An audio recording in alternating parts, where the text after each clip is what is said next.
जय हिंद दोस्तों। आज से करीबन 2 साल पहले बस्तर के बीजापुर में शनिवार को नक्सलियों ने सीआरपीएफ और पुलिस के 700 जवानों को घेर कर हमला कर दिया। इनमें छत्तीसगढ़ पुलिस के सब इंस्पेक्टर दीपक और उसकी टीम भी शामिल थी। दीपक खुद की फिक्र किए बिना अपने साथियों को फायरिंग से सुरक्षित निकालने में जुट गए। इस दौरान उनके करीब एक ब्लास्ट हुआ और वह वीरगति को प्राप्त हो गए। नक्सलियों के बड़े हमले की यह कहानी वहां मौजूद एक जवान ने न्यूज एजेंसी को बताई। उन्होंने बताया कि हम लोगों पर नक्सलियों ने अचानक हैवी फायरिंग कर दी। हमारे कुछ साथी घायल हो गए। हमने घायलों को बीच में रखा था और बाहर घेरा बनाकर नक्सलियों को गोलियों से जवाब देने लगे। दीपक साहब लगातार हैवी फायरिंग से हम सभी को निकाल रहे थे। 4 में से 5 जवानों की जान बचाते हुए वह आईडी ब्लास्ट की चपेट में आ गए और वीरगति को प्राप्त हो गए। हैवी फायरिंग और नक्सलियों से घिरे होने के बाद भी छत्तीसगढ़ पुलिस के सब इंस्पेक्टर दीपक का साहस उनके साथ रहा। वे बहादुरी से लड़ते हुए जवानों की मदद करते रहे। दीपक जांजगीर जिले के रहने वाले थे। वह पहले भी नक्सलियों की मांद में घुसकर उनके खिलाफ कई ऑपरेशन कर चुके थे। 6 सितंबर 1990 को जन्मे दीपक ने 16 सितंबर 2013 को पुलिस फोर्स ज्वाइन की। उनकी तैनाती बीजापुर में थी। वह नक्सलियों के इलाके में थे। नक्सलियों से मुठभेड़ में दीपक अपनी टीम को लीड कर रहे थे। फायरिंग के बाद जवान लौटे तो पता चला कि दीपक समेत कुछ साथी लापता हैं। दीपक के घर वालों को भी यह जानकारी दी गई। उनके पिता राधेलाल भारद्वाज और मां बागेश्वरी तुरंत बीजापुर के लिए रवाना हुए। दोपहर तक दीपक का कुछ पता नहीं चल सका।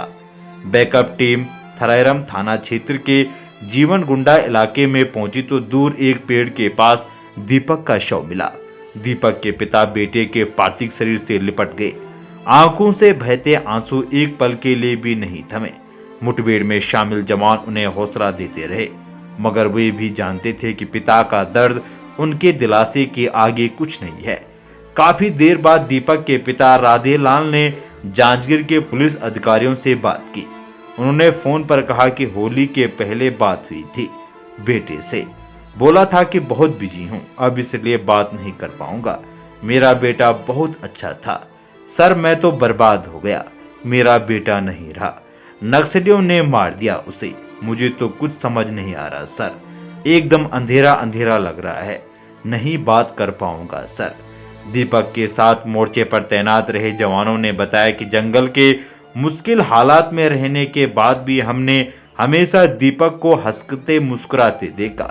कई बार सर्चिंग के दौरान, मीलों पैदल चलने के दौरान दीपक गाने गाकर मनोबल को हल्का कर देते थे। स्कूल के समय से ही वह फौजी बनने की लालसा उनके जीवन में बचपन से थी। तो दोस्तों, वीर बलिदानी दीपक जी का ये बलिदान ये देश कभी नहीं भूल सकता। देश हमेशा उनके इस बलिदान का ऋणी रहेगा। आओ कसम खाएं उन वीरों की, उन बलिदानियों की, कि हम हर पल एक सच्चे भारतीय बनकर अपना फर्ज निभाएंगे।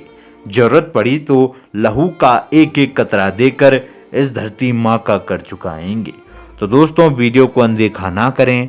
देश के लिए अपने प्राणों की आहुति देने वाले उन वीर बलिदानियों के लिए इस वीडियो को एक लाइक, एक शेयर और हमारे इस YouTube चैनल को जरूर सब्सक्राइब करें। आपसे फिर मुलाकात होगी किसी नई अपडेट के साथ। तब तक के लिए जय हिंद, वंदे मातरम।